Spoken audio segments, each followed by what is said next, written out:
I didn't like season 3. I thought season 3 was, I don't know. For me, it's interesting because you've said several times that you think that you find that there was new stuff in season 3, but season 3 to me just feels like season 2, but with Russians. Like, basically the exact same things happens. Like, someone gets taken over by the Mind Flayer. In season 2, it's Will. In season 3, it's Billy. And the gate is open, so they have to close it. In season 2, it's Elle who closes it. In season 2, it's Joyce and Hopper. And then we just throw in some Russians for fun. And then, like... Well, yeah, but there obviously there is a purpose to those characters, and the appeal of the show is that it explores different aspects of 1980s culture. And one of the things this season does, season 3, which I really like, and just the other day I watched the episode that's set on the 4th of July and the fairground, and obviously I think in the next episode we get more at the fairground, but one of the things I like about that stuff is it's looking at this old sort of chestnut of, you know, this darkness lurking under the surface of, like, almost like the American dream and the prestige of this beautiful surface. And I think that sort of thematic stuff is what makes season 3 quite a bit different. I think what they're exploring with the Mall of America, the introduction of that, because they obviously dip into the politics surrounding that, and obviously I love the scene with them going to the mall for the first time and when they go to the cinema in that first episode. So, I mean, there is actually quite a lot of thematic stuff because it sort of looks at the good and the bad of that stuff, and obviously with the mayor. But the fact that, like, this Russian company has chosen this mall as, like a site sort of where it's almost like they're doing this operation and they've set it up in the mall where you like, or partly in the mall where you wouldn't expect it. And that's the whole thing they explain, or Billy, like, when he's like possessed, explains, then we've been building this stuff for a long time. We've set this stuff up. And I mentioned it earlier. I do like that there's a revenge element. Then it's almost like you sort of killed our mother type thing. So we're gonna get revenge. Oh, and it's a bit like the Back to the Future stuff. If you look at those movies, the plots don't feel that different. Fair but enough. They still work as movies. Like, they still, like, freshen it up enough. Invasion of the Body Snatchers type storyline with obviously Billy and Heather and the whole town being taken over. Oh, Heather. I forgot about Heather. Yeah. Oh, yeah, I forgot about her. She was the first one to go, wasn't she? The missing lifeguard. God, it's been so long since I've watched season 3. Pretty I completely much. forgot about Yeah. Heather. I have another opinion, which I know that you are going to disagree with. So let's give you some cannon fodder. I think season 3 leans way too into the 80s stuff. Like in seasons 1 and 2, especially season 1, I think that they have a really nice balance of playing tribute to the 80s while also, like, keeping it to a minimum. So, like, you're watching a movie in the 80s. It feels like you're watching Stand By Me or The Goonies or E.T., but it's not oversaturated. I feel like with season 3, someone just vomited the 80s all over this season. And that's, like, all it is. It's like, we have the Mall of America, and we have spandex, and we have leotards, and we have a dude who runs like the Terminator, and we have Invasion of the Body Snatchers, and we have Russians, and we have this, and it's like, oh my God, too much 80s. Let's dial it back. It's like the showrunners saw that everyone loved the nostalgia of the 80s and decided to, like, amp it up to like 1,000. And for me, it was quite distracting because I felt like they were going too much into, like, this is the 80s. I was like, okay, we get it. Like, let's calm down. But I have a feeling you're going to disagree with me here. Well, yeah. But only in the sense that I don't really think it's any more than the other seasons. Like, it felt like it was more for me. Like, yeah, it didn't more. really. The biker guy comes across as the Terminator. I think that's great. Oh, that was too much for me. But it wasn't just it's not just the setting. I feel that, and again, we're going to disagree with this because we've already talked about this and disagreed on it, but I feel like Hopper's character got completely, oh my god, Hopper's character in season 3, I don't know what happened, but I feel like part of that was them trying to make him and Joyce more 80s-ish. Like Hopper in this season suddenly looks like Magnum PI, is beating up everyone left, right, and center, is like big action figure dude. When that's not what he was in seasons 1 and 2. He was like cool, like detective, like he was a little bit more subtle. And him and Joyce. Oh my god. Okay, so him and Joyce in seasons 1 and 2 have like the most beautiful, supportive relationship. Like everything is so soft and gentle and they're so supportive of one another. And in this one, they're basically Sam and Diane from Cheers. And it's like that was never their dynamic. Their dynamic was never the snarky back and forth, you know, we're gonna argue because we are secretly in love with each other.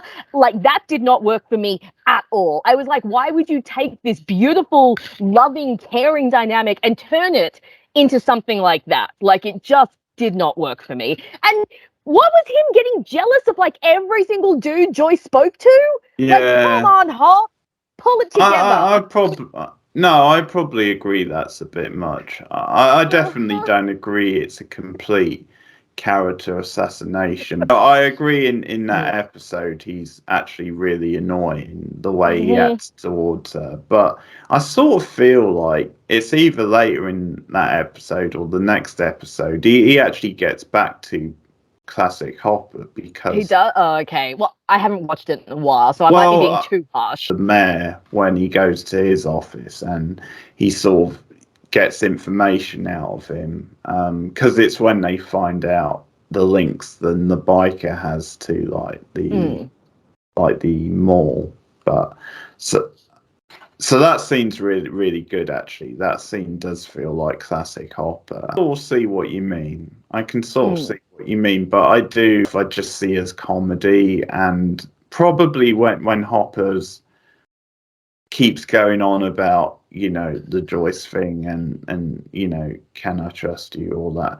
Probably, like, I think they mention it too much, but overall, yeah, I don't really feel like it's a complete character assassination. Because once you get into the stuff with them and like Alexei, like I'm enjoying it, sort of thing. I'm enjoying where that plot's going, and I think Alexei's a really funny character. And yeah, I like Alexei. I remember liking him. Murray to like communicate with him, and he doesn't do it because Hopper got him the wrong slush puffy, and he wanted cherry flavor, and Hopper's like been to Burger King and says, well, they didn't have cherry, they only had strawberry. But it's a really funny scene because like he like gets rough with Alexei and throws him out the back door, and he's telling like Joyce and Murray, then don't worry, he's scared, he's not going anywhere, and he's scared not of us, but he's scared that if he goes back to the Russians without like a bruise on him or anything like that, they're not going to trust him, you know.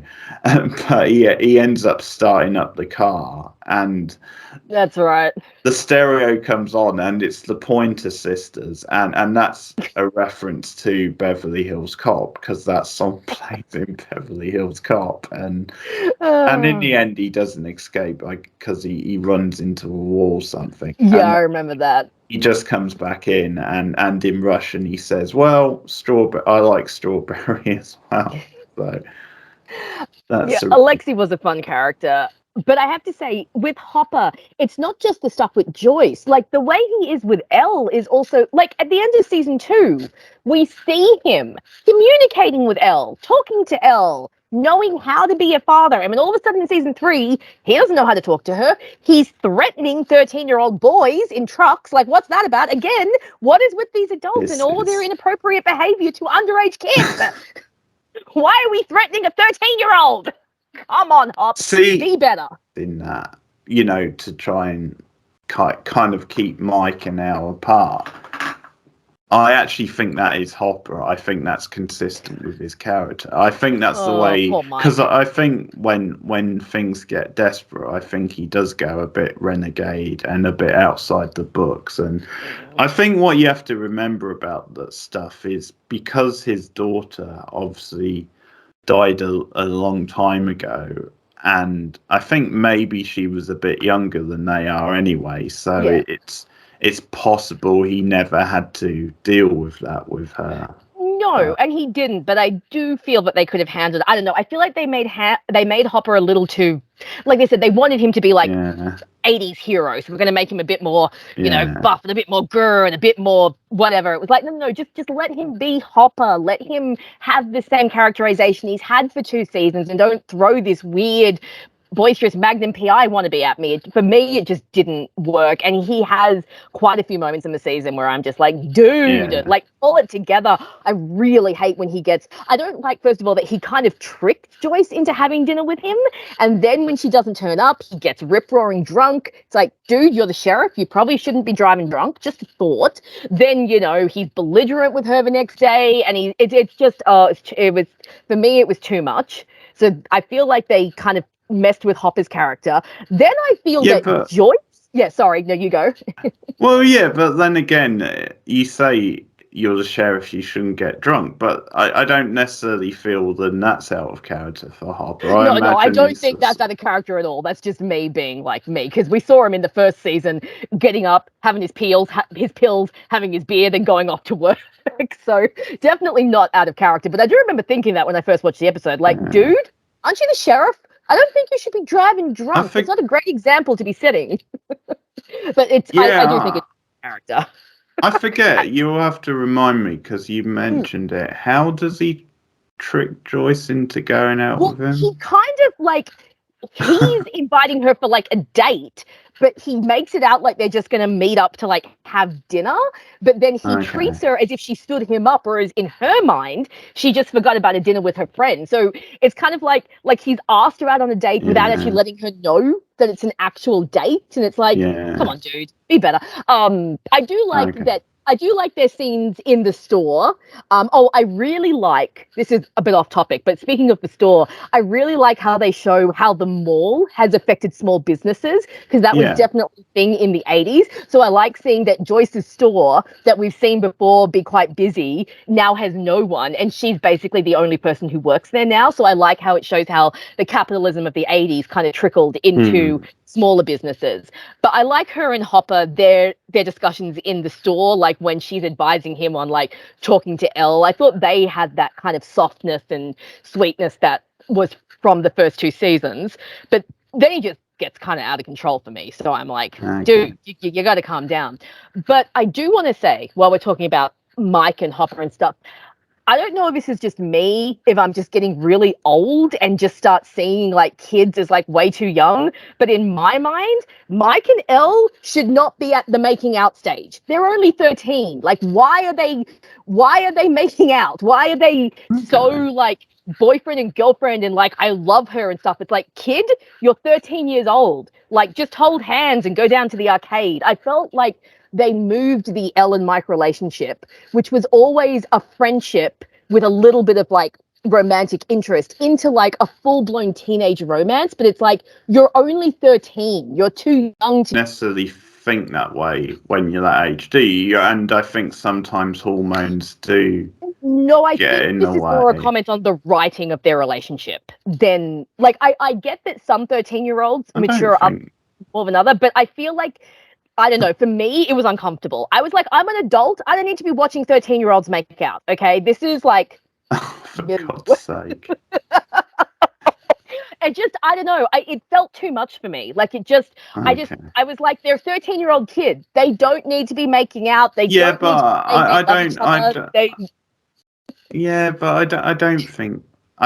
13's that young to, you know, because I think most people by 13 have probably had their first proper sort of girlfriend or boyfriend. Maybe I was just a late bloomer. No. I mean, I'd had my first kiss by the time I was 13. Yeah. I hadn't really had, I mean, you know, I don't know. It felt to me again, like I don't know, it was like they kind of forgot. You have Jonathan and Nancy and Steve. They're the older kids. They can be making out and saying, I love you. The younger kids, they don't need to be at that point just yet. At least I didn't feel that they needed to be there. Because don't forget also, I'm pretty sure there's meant to be like a year's time jump between seasons. So I think... Okay, so they're more supposed to be 14, 15? That might be slightly better. Well, not just that, but also it maybe feels a bit more realistic than they might be at that stage. At least in their minds, because technically they sort of get together by the end of season 2. So that's maybe the start of it, and I think there's meant to be a year's time jump. I think I'm just getting old. I think I just look at kids now and just like, oh my God, you're babies. Just stop it. Because like every year I just get further and further away from their ages. That being said, Elle and Mike in season 3, I have some issues with the way they messed up their relationship, because it didn't feel like it was them. It was like outside forces came in and kind of messed up their relationship, and then they didn't really address that. Like, because like Hopper threatened Mike, so Mike stopped talking to Elle because Hopper threatened him, but then Max, bless her little heart, gave Elle the kind of advice that 13-year-olds give, which is that boyfriend lie, except Mike wasn't like, and then Elle like dumps him. So I feel like their relationship issues were kind of contrived, kind of like created from the outside to just break them up so that they could get back together. Whereas it didn't really feel like it came from the two of them actually disconnecting. Like you're given a logical reason in the plot why it happens, because obviously from her point of view,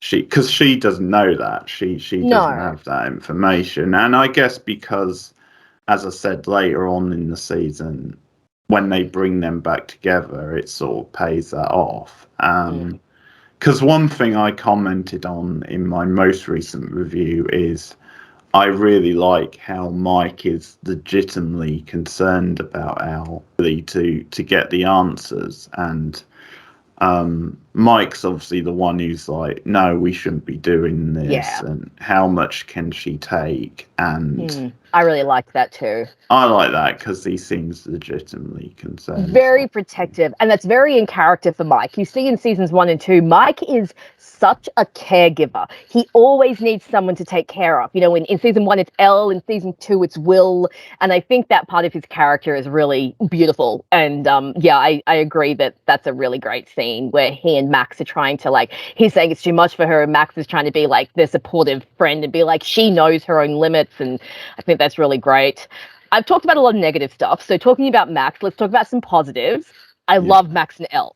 Max and Elle and their friendship is, like, for me, the best thing about season 3, because I think, like we talked about with season 2, I didn't like that they kind of subtly pitted them against each other. So what I really liked in this season is that they let them be friends, and that Max was so integral to Elle's development. I loved when she took her shopping and she was like, you need to buy something that feels like you. And Elle's like me? And she's, not like Hopper, not like Mike, like you. What do you want? And you see Elle finally develop her own style and her own personality. I love that they have sleepovers, and I love that she gets Elle to, like, spy on the boys, because that's totally something that you would do at that age. And I really like how supportive and how close she and Max get. It's such a great friendship. And it was, legitimately one of my favorite parts of that season. It was watching those two. Just so good. Yeah, it's really good. This group is being a little bit torn apart because people have sudden, because Dustin feels like a bit of an outsider when he comes back from summer camp, because they've sort of moved on, and obviously there's a great thing with him and his girlfriend, which they think he's all lying about. Yes, Susie. And I really love then according to her, she's even better looking than Phoebe Cates, which is that was a great reference. That was a great really reference. I was like, oh my God, Phoebe Cates! Someone's watching Gremlins. That's so good. I thought that was a great reference. Yeah. But so I really like in that opening episode of the season them all making this trek up to the hill to like test out this communicator. And I think this is the stuff with this show. I think a lot of times when you're just spending time with the characters and they're just doing different things, I think a lot of times that's the show at its sort of best. But obviously, awesome payoff, so funny with the never-ending story thing. Was so random. That was so funny. I remember watching it with Steven, and I didn't recognize it at first, but as soon as it came on, he's like, oh my God, it's a never-ending story. I was like, what the hell? What is going on? And he started singing along, and I was like, okay, cool. And then I finally was like, oh, it really is. It is a never-ending story. No, that was such a weird scene. That was so random. Especially because like all this shit is still going down while they're singing. Like they're in the car with the mind flayer like coming up behind him and they're singing the never ending story. It's like, what? So that was a funny payoff. I did like that one. But speaking of characters, Robin, such a great character. New character Robin. So good. Her brother's gonna be in the next season, I think. Okay. What, like the actress's brother, or Maya's the actress's brother. But I loved Robin. I loved her and Steve's dynamic, and I absolutely loved the subversion at the end, where it was revealed that she is either a lesbian or bisexual, probably a lesbian. But I just because I remember when I saw her and Steve on screen, I was like, is she supposed to be his new girlfriend? Because I wasn't feeling like romantic chemistry between them. No. So when they flipped it, I was like, oh my God, that's so much better. Like they can just be friends. Yeah, because there's a lot of banter between them, and she like the whole thing with the scoreboard. I think is hilarious when he's like trying to pick up like girls, and there's a scoreboard, and she's just great. I think because she is one of those characters where she has a good sense of humor. She's very sort of smart and witty, but she never goes too far. Like she's never like malicious when she's like running. And there's a little bit of an edge because they're like teenagers, but she never really goes too far, and she definitely adds like a different dynamic to like the Dustin Steve. Like she adds something which is different from both of them, and I think that's why as a threesome they work so well. But because again, I'll just say, because I've got 2 more episodes to watch and review at the time we're recording this, so I've not seen the final 2 episodes, but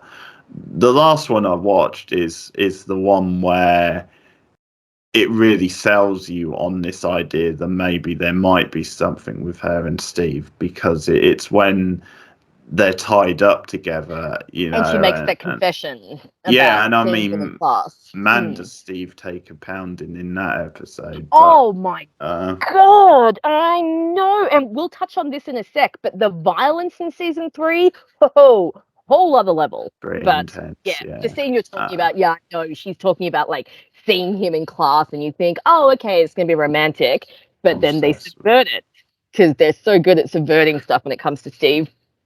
Yeah, and it's a really great scene because it's one of those scenes where I think they're getting all sentimental because they're thinking we might not get out of this, so we might not survive this. So it's that sort of speech that makes sense, but it's a really nice scene because it gives a bit of a background, and these characters have grown up together, even though Steve in the past hasn't always paid that much attention to her. So it's a really good scene, which is so funny. I love them when they're high, especially because they go to the cinema and they're watching Back to the Future, and then as they're outside they're still really high, and Robin's just like, okay, so I'm not sure, but I think that mom was trying to bang her son. Okay. And I'm like, yeah, that's Back to the Future. It's a little messed up. But even Robin, just a great dynamic. I thought Mia Hawke was a great addition to the cast. I think she had really good chemistry with Steve's actor.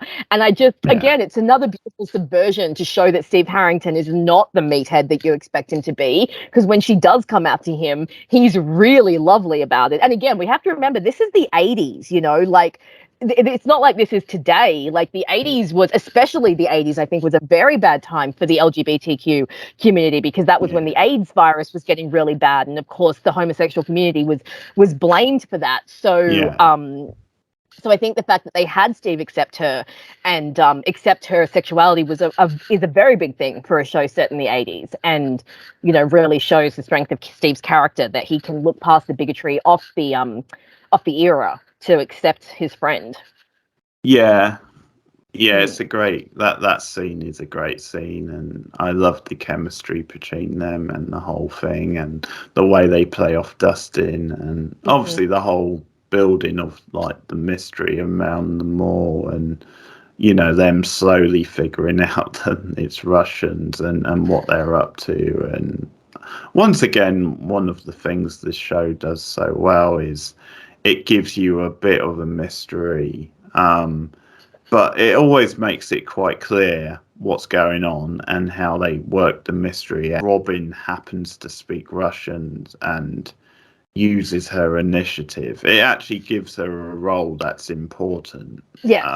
Yes. Yeah. She just doesn't feel like a third wheel. It feels like no, she feels like a legit part of the team, sort of thing. Although I do love, and you'll see this as you're watching the last 2 episodes, but when they're all together, she's like saying something, and Nancy's just like, not to be rude, but who are you? Because obviously she's never met her, so they kind of bring them all together at the end. But no, Robin's a great character.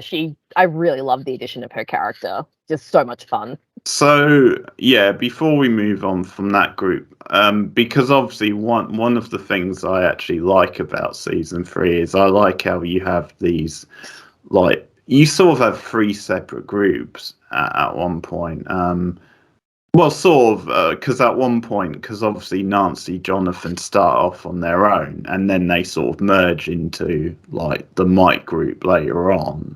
I can barely remember their storyline from season 3. Like, what are they even doing? I feel like by this point in time, Jonathan has become completely superfluous. If I remember correctly, he does nothing in season 3. But Nancy has a bit of a storyline with Jay Busey, isn't it? Jay Busey, isn't it? Okay, well, just to explain, I think, Nancy has a good season. I mean, I think I think it's one of those things where their whole dynamic, and a lot of times it's maybe the least interesting stuff, but anyway, I think Nancy has a good season because the way they start off the season is they're both interning at like this newspaper. Oh, that's right. Yeah. And he's the photographer. She's like a second. So again, I think it's dipping a little bit into like the 80s and sexism, because when she suggests something, her bosses and everyone else is just like a pig, and she mentions this to Jonathan, then it comes down worse on me because I'm a girl's ambition to be like a reporter. And she obviously starts following this story along of like this woman, this old woman, and like the fertilizer and her, I forget, it's like rats, isn't it? Scene I hinted at before with Karen, which is a nice scene. I remember that scene. Doesn't she like do like a whole big thing about like the people at her work, and then Karen's just like, those shitheads, and it's like a really great moment or something. It's like a good example of this show having good writing, because it turns out that their boss is like Heather's dad, and and there's this really like messed up but also quite enjoyable end of an episode where it's like when Max and Elle come over, and it's like I remember that. Yeah, they're playing on like this whole good old apple pie American family, and there's just something off in that scene. You can just tell when they walk in, and it's only in the next episode, I think it was, when I realised that Tom, Heather's dad, is like the editor of this like newspaper. So I'm remembering more of it. So that actually adds a bit of logic why he would then fire them, because they're pursuing this story. And so now, as because he's one of the people possessed, he would have a vested interest in keeping them away from the truth. Karen and Nancy is really good because Karen actually says, you're a lot like me, and you don't give up. You're not a quitter. So if you want this story, go and pursue it, sort of thing. So it's a really good scene. I do remember liking one scene between Nancy and Jonathan because I remember thinking it was very realistic, where they're having a fight in the car because Nancy wants to pursue this story, but it means they're at a risk of losing their jobs. And she's telling Jonathan how he doesn't understand the sexism that she faces, but he counters it with, you don't understand what it's like to have to support a family. And I remember thinking that was a very realistic conversation to show that while these two are together, there are definitely differences that they can't understand from the other side, because Jonathan, being a man, will obviously never understand the sexism that women go through. But Nancy has always lived a very rich, upper class, middle life with two parents who work, and so she's always been comfortable. So she has the freedom to go and pursue these things. But Jonathan comes from a single parent household where his mother's job is in danger, where he has to be like the provider. So he doesn't have the luxury of pursuing it. And I kind of like that they brought it up, because again, I thought that was a very good realistic thing for a young couple to have, and especially a young couple in the 80s where there was a bit of a disparity between the rich and the poor because capitalism was taking over so much and the rich were becoming like uber rich. So I liked that they put that in, that little bit of clashing between them to show that there will be problems going forward. That to me felt very organic and actually gave Jonathan something to do, because as far as I remember, Jonathan doesn't do much in this season. He's more and more becoming like a lesser character to the point where it's like, why is he even still on the show? Like, I'm really hoping season 4 gives him something to do, because I feel like his character has just been fading away over the seasons. Because they just don't quite know what to do with him now that because his story was like, he was Will's brother. He was the brother of the missing kid. And so his strongest characterization, I think, was in season 1. And I feel like it just keeps fading over the season. What about you? I could be remembering it wrong. Does Jonathan have an arc in this season? No, not really, because they are sort of a pair, have his moments, but it's not. Yeah, I wouldn't necessarily say he has an arc. I think she definitely has more of an arc, and they definitely push more her being this ambitious reporter, or she wants to be a reporter, and she's the one sort of driving the pursuit of, let's get this story, let's find out the truth, because of the experience of the previous seasons and growing up and this stuff. Like, she actually, you see that she's starting to know this stuff, and she does have she is quite smart, and you do get like those moments where she gets to be badass as well, which I do enjoy with Nancy, because doesn't she beat the shit out of Jay Busey? I think that's fun to watch. Yeah, because when they're coming after them in the hospital, which is another full-on horror type moment. Yeah, it is. Jesus Christ, I remember the hospital scene. Just they really. This is a good way to segue into what I was talking about before. The violence in season 3. Oh my God! I think at times it was too much for me, because I know season 1 and 2 have some violence. Obviously, this being the type of show that it is, but I feel like season 3 really ratcheted it up, and not just violence. Like, some of the scenes were really unsettling. Like when Billy takes Heather. I'm pretty sure I remember that scene is really rapey. Like, he's lying on top of her and he's saying it will be over soon, or don't move, or something like that. Like, it's a really rapey scene. Hopper is out of control this season. He's just beating up people left, right, and center. Again, I know that Hopper has a violent streak, but Jesus Christ, what he does to poor Carrie Yules, the man is a mess by the time he's finished with him. Oh my God. And I know, but he had it coming. Well, I mean, yeah, probably. But and then there's that horrible scene. Again, I know it's a fantasy, but Billy imagines smashing Karen's head into the wall when she comes to talk to him about hooking up, which, yuck. And yeah, then the final fight, which I know at this point of recording you haven't watched, but I just remember being horrified by how violent Billy was getting with 11. And again, it was like a thing of like, this is a really big, hulking 18-year-old man, and you're having him beat the crap out of a 14-year-old girl? What is happening? But yeah, I remember not liking how violent season 3 got. I remember thinking they really needed to tone that down because it was just getting, for me, it was too much. And then there's a scene where they like dig one of the Demogorgon things out of 11's legs. Jonathan tells her to bite down on like a wooden spoon, and then they actually cut into her leg, and then she uses her powers to pull it out of her. It's nasty. It's at the end of the sauna test, and and that's crucially in the middle of the season. That's the 4th episode, I think. So that's like the point where they're saying this is gonna be what this season is, and yeah, that's a very intense thing because you feel like they're in danger potentially in that scene of maybe dying. That scene, 11 collapses into Mike's arms. That wasn't scripted. That was actually Millie Bobby Brown was so exhausted from doing that scene that she collapsed into Finn's arms, and they went, perfect, let's keep that in because it was just such a great moment. But yeah, a lot of intensity in season 3. Season 3 overall, I remember Stephen and I watched it in one night. We actually sat down and just watched the whole thing.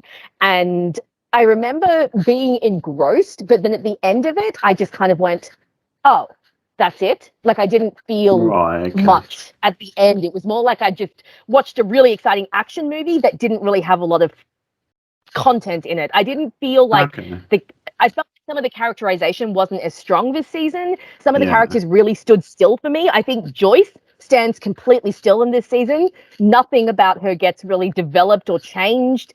I feel like the boys as well don't really develop much this season. There's not much of an emphasis on them. Elle gets a great arc. I think Elle develops really well this season. Nancy seems to have a little bit more going on as well. But I don't know, the other characters this season, for me anyway, looking back, I don't felt like they really developed much.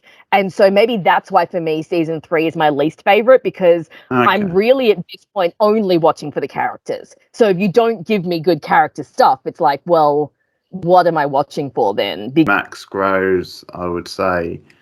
You know, the fact that they're exploring like romances and stuff for teenage boys, and they, you know, and as I said, I think Mike has quite a good arc because of the way he's like protective of 11 in those crucial sort of scenes.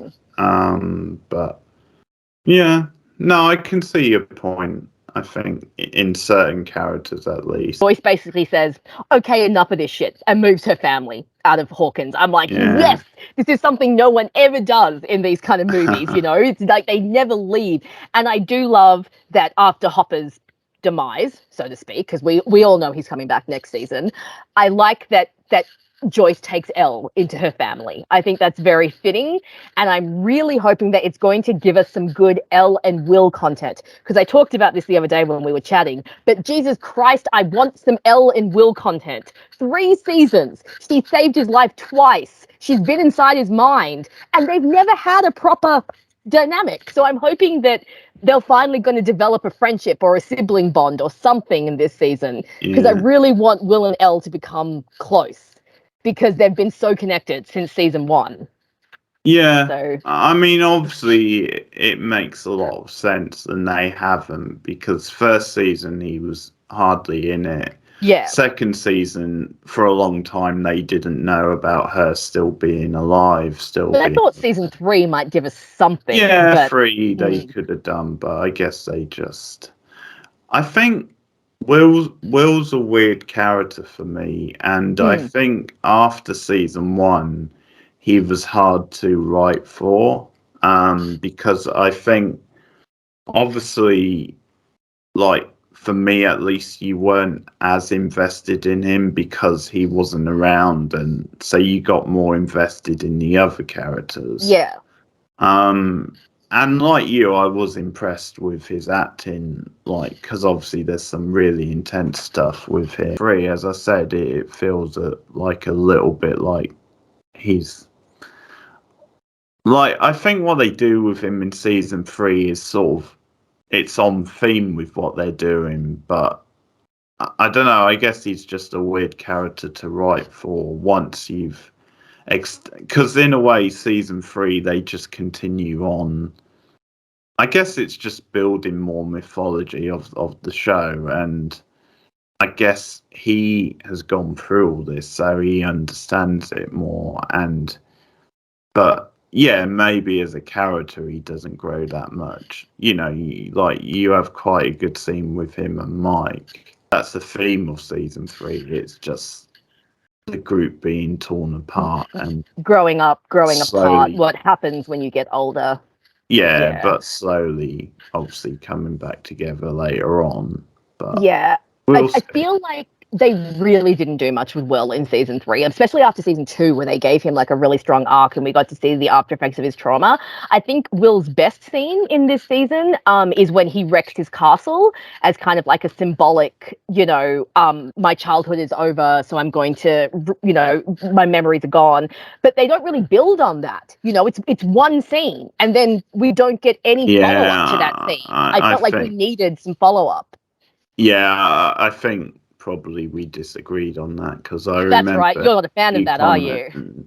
I found him annoying in that episode. Oh, poor Will.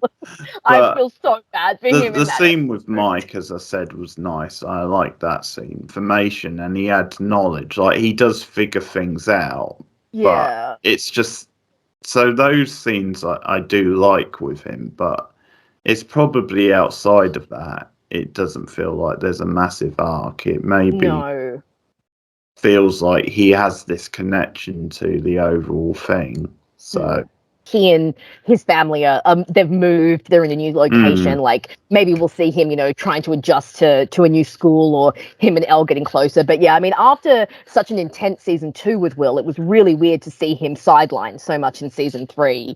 And I just wish there'd been a little bit more follow through with his issues with, his friends growing up and leaving him behind and not being able to connect with them anymore. And that whole thing that you were talking about of like coming of age, part of the coming of age story is the abandonment of childhood. It's realizing that you have to let go of things that you had when you were younger. So I feel like they tried to do that a little with Will, but they didn't follow through with it, or maybe there was just too much going on in the season. I do find that a bit with season 3 as well. There's so much going on in that season that sometimes it can be hard to keep track of like who is where and who is in which storyline and which storyline interconnects with which storyline. Right. And when it all comes together at the end, I don't know, it doesn't feel as neat to me as it did in season 2. Like in season 2, when they all kind of came together, that made sense. Whereas this is like, we have this separate storyline, this separate storyline, this separate storyline, and we kind of have to smush them all together at the end, but it doesn't quite fit as well. But again, this could just be my bad memories of it. I have to say, generally, the pacing of the season and how they're bringing those groups together, to me, it feels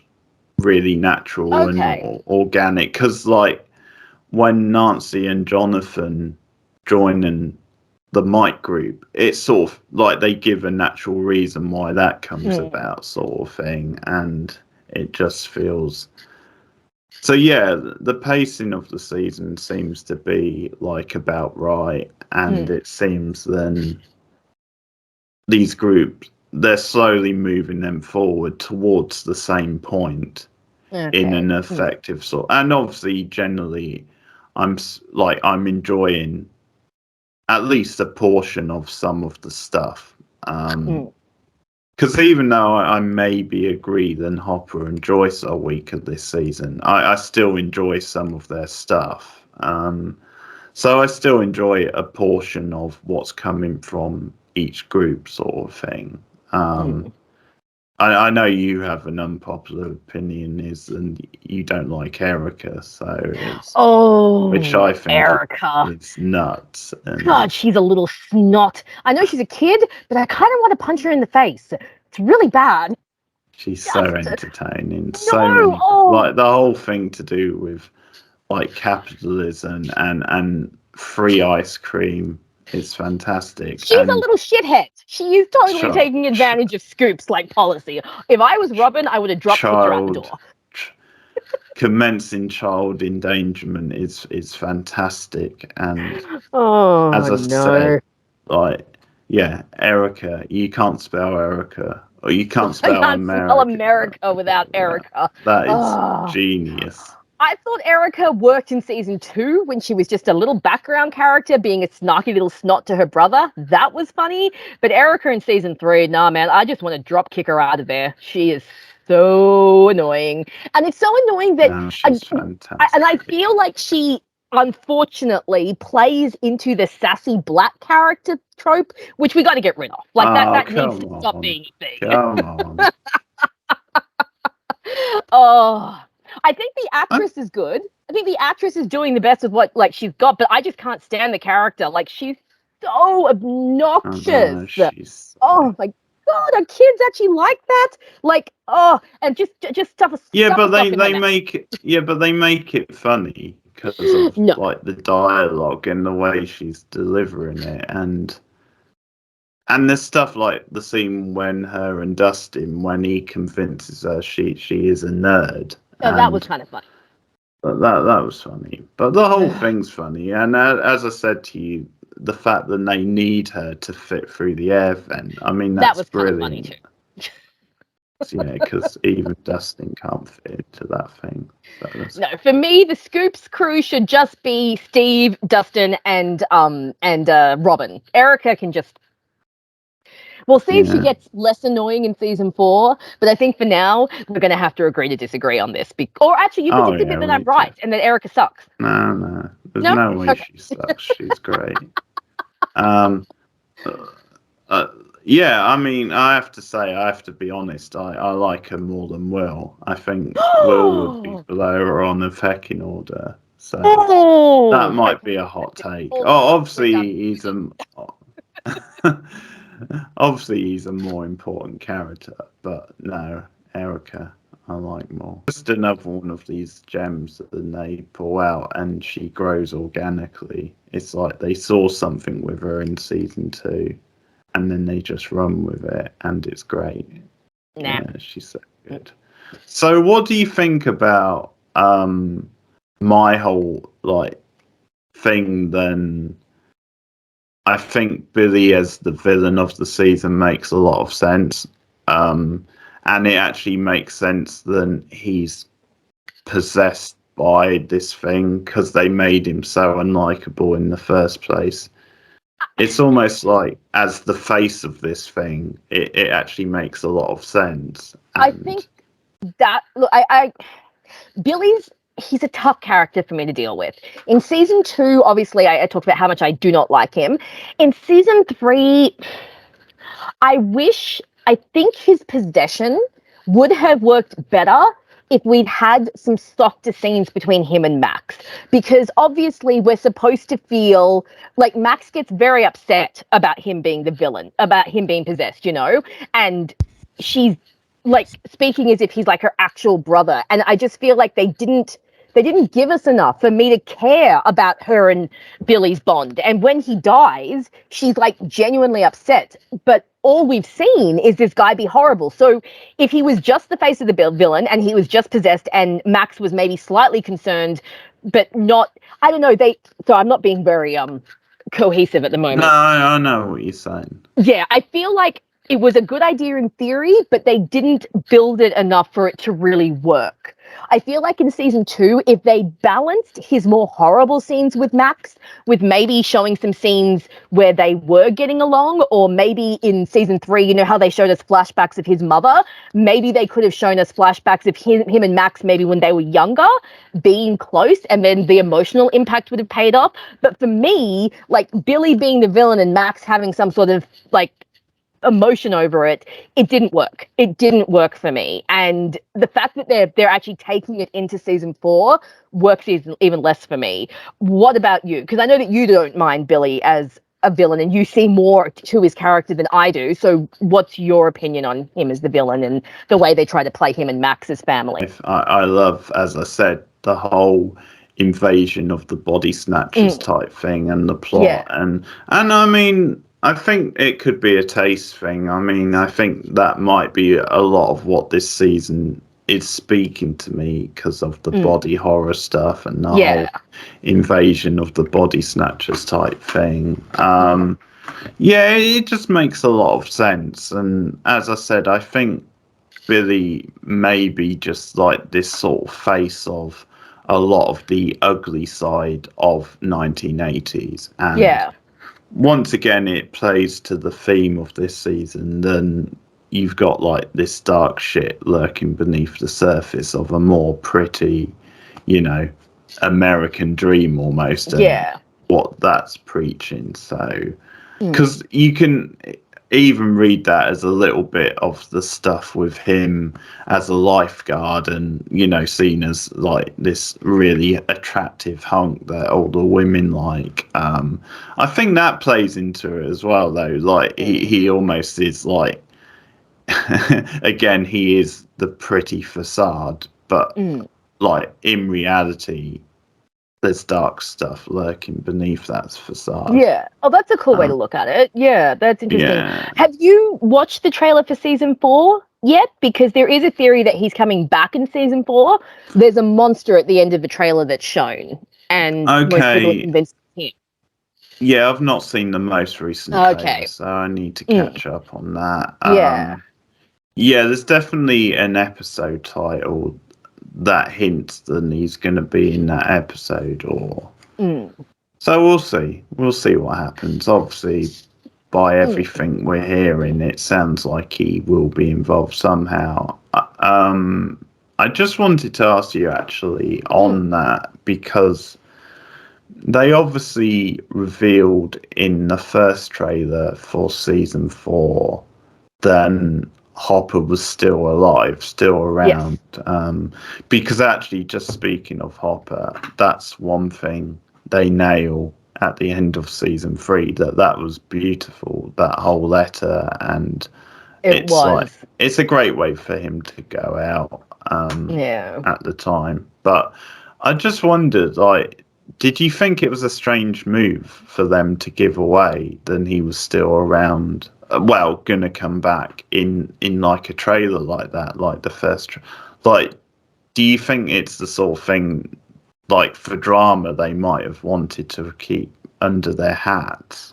I don't think so, because I think the entire fandom pretty much said there is no way that Hopper is dead. Like, we all kind of went, no, he's definitely still alive. So I think them showing him in the trailer was actually kind of a smart marketing move, because I think it not only confirmed all the fans' theories, it gave us incentive to then come back and watch it. Because, like, there could have been fans that could have been really pissed off that they killed off Hopper, and then would have been like, oh, I'm not going to watch the show if he's not there.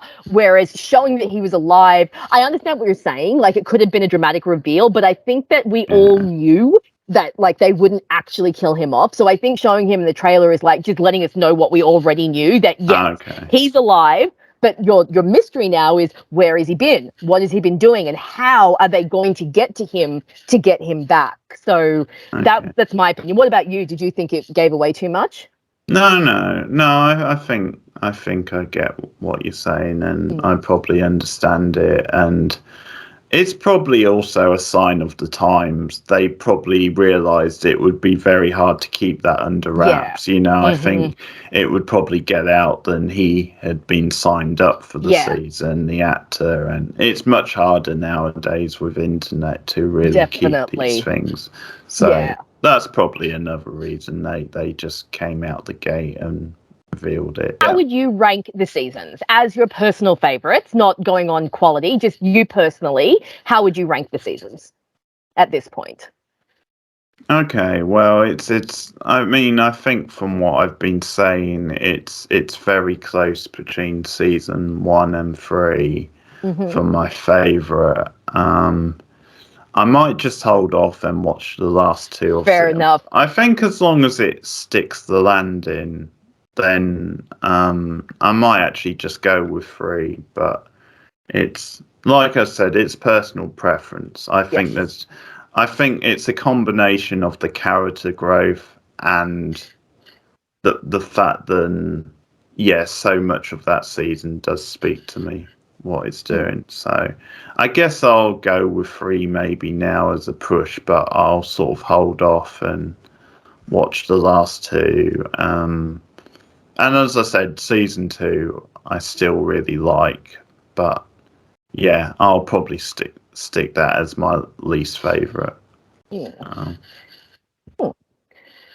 So maybe once you finish watching season 3, you should, at the end of your review, give us a quick ranking and just let us know if it's still 3-1. So 3-1-2 for you. Yeah, 3-1-2, I think. Yeah. Okay. Cool. Oh, well, we got into it. Some discussions, some agreements, some disagreements. Just admit that Steve Harrington is awesome and never did anything wrong, and we'll be fine. Well, he's certainly awesome, and that's a reason for more. That's actually a reason for more more seasons, because you wouldn't have got as much of that without. Very true. Yeah, so they have it. Okay, so that's our feelings on seasons 2 and 3. Overall, we will be covering season 4 on the channel, so look forward to those reviews. And yeah, let us know your thoughts on season 2 and season 3 overall, and just comment on some of the stuff we've been talking about, and like and subscribe as always, and check out Rachel's channel, Rachel Macdonald, on YouTube. So check that out, and we'll be back with more Stranger Things soon. Thanks for listening. Goodbye. Bye.